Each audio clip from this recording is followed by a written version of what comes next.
And it's a dual demand because silver is a metal of war. I don't like saying that, but it's true. I mean, let's be objective about it. There's a lot of silver used in the military. I mean, batteries. First of all, when you have a mil spec, a military specification, those are high standards for reliability. So you don't want a certain type of battery when you can have a silver battery that you know is going to last longer, charge faster, or whatever. I'm not saying all the batteries in the military are silver. What I'm saying is that there's a great deal of silver batteries used in the military, torpedoes, communications. I mean, everything that goes with logistics and weaponry, almost all of it uses silver to some extent. So if you're increasing, there will be more and more demand for both gold and silver. And As market dynamics evolve, JP Morgan has forecasted that silver prices will average $36 per ounce by 2025. This projection is grounded in several key factors, poised to influence the precious metals market over the coming years. Silver is poised for a significant price acceleration in the coming years, with supportive monetary policies, growing industrial demand, inflationary pressures, and potential supply constraints. In an intriguing observation, David Morgan, founder of the Morgan Report, notes that silver's unique dual demand stems from its significant military applications and status as a safe haven investment. Simultaneously, rising geopolitical tensions will push investors towards silver for its affordability compared to gold, boosting its market value. According to the World Silver Survey, 2024 is the fifth year in a row with a silver shortage. 2023 silver demand was higher than supply, leading to a market deficit of over 142 million ounces. By the end of 2024, this shortfall is expected to nearly double to 265 million ounces because of increasing industrial demand. Based on fundamentals, Morgan explains that creating an infinite supply of contracts enables price control in commodities like silver.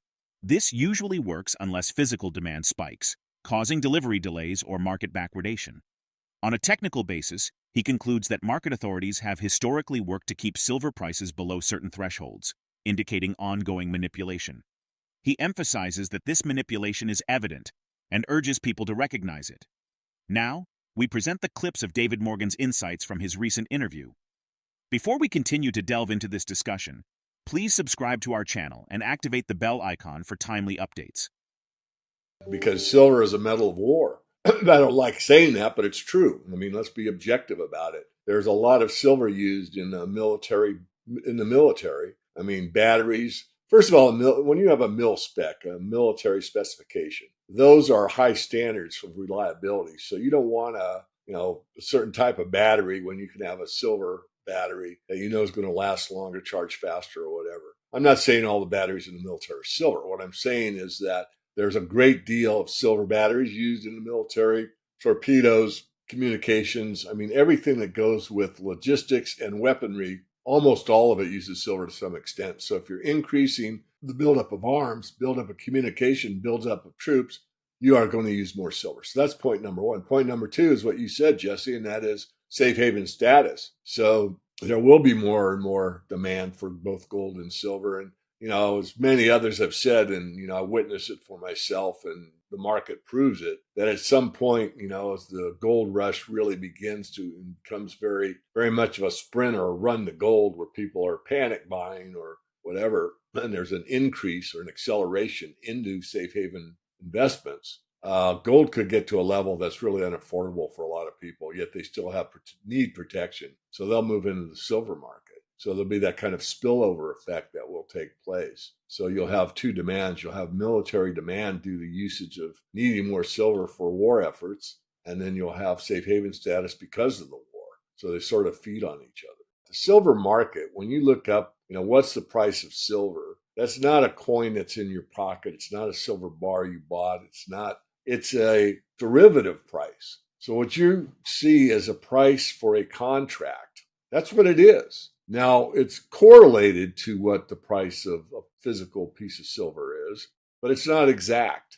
The only more or less quote unquote exact is on the sell side. And in many instances, you'll get spot price, which is from the futures market for physical silver on the sell side. But on the buy side, you're going to pay a premium of depends how hot the market is and what the inventories are. So if you understand the true nature of it, you get an idea of how it can be managed. Because if you can base things on supply and demand, and you can create an infinite supply of contracts, that will obviously be able to manage how high a price will go in wheat or soybean oil, cotton, or silver. And that's what takes place. And the only reason they can get away with it, so to speak, is because on the physical demand side, when enough people stand for delivery, they're able to meet that demand in most cases. There has been instances where they could not meet that demand, and the market has gone into backwardation or they've gotten delays of delivery, but those are rare so far.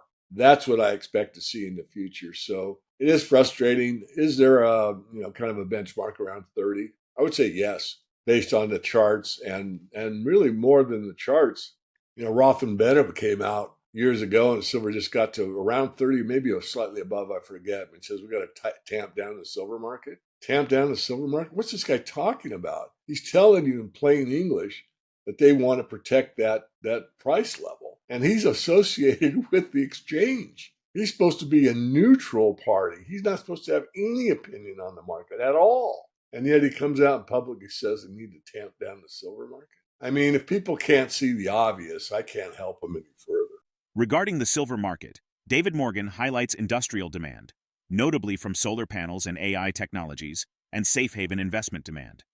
He predicts that while initial projections for silver use in photovoltaics were overestimated due to increased efficiency, current trends show significant industrial demand. Historically, half of the demand for silver was for industrial use, and the other half was for investment. Recently, industrial demand has grown significantly, now making up 64% of global silver demand, up 19% from last year. This trend shows no signs of slowing. Meanwhile, Morgan expresses that, combined with rising safe haven investment demand and growing interest from China, this could lead to silver potentially consuming the entire supply within a few years. He forecasts that these trends will continue influencing the market over the next several years. Let's get back to the interview. Well, on the silver side, it's obvious to silver investors. It's twofold. It's monetary or investment demand and industrial demand. And the main point is that the industrial demand, particularly with PVs, photovoltaics or solar panels, has been increasing very rapidly of late. What's interesting is I did a study back in 2010, and I said, okay, I hit the mark, from 2000 to 2010, 11, and called the top of the market. But before that, I called the top in 2011. In 2010, I took a blank sheet of paper, metaphorically, and said, okay, what's the silver market looking like for the next 10 years? So I had it pretty right on the first 10 years from 2000. And I was just about as bullish as I was the previous 10 years, although the deficit was starting to build. In other words, we ate up 1.5 billion ounces of stockpile above ground, and we're starting to rebuild the above ground stockpile. Nonetheless, because of solar, I was bullish. And the amount of solar that was projected to be used came out of Metals Focus. I think they had a different name at that time. I can't recall. Jessica Cross did the study. And I based a lot of my analysis on what she'd written. And what she showed was about 140 million ounces a year in about 5 years out, used for photovoltaics alone. And what actually happened was we produced the amount of panels that she projected, but we got about a 4-fold increase in efficiency. So it used like 1/4 the amount of silver that it did back in 2010. These are round numbers. And so obviously the demand was there, but the efficiencies improved. So I'm not making excuses. All I'm saying is that she projected a lot of silver demand in photovoltaics. It's true, but it wasn't what she had projected. It was less. But now we're at a point where it's significant, and it's having a major impact on the industrial side. Then you throw AI and the power requirements for that on top of it, and all we need is more and more power. And we're getting in a position with the green movement that we're getting very inefficient energy sources.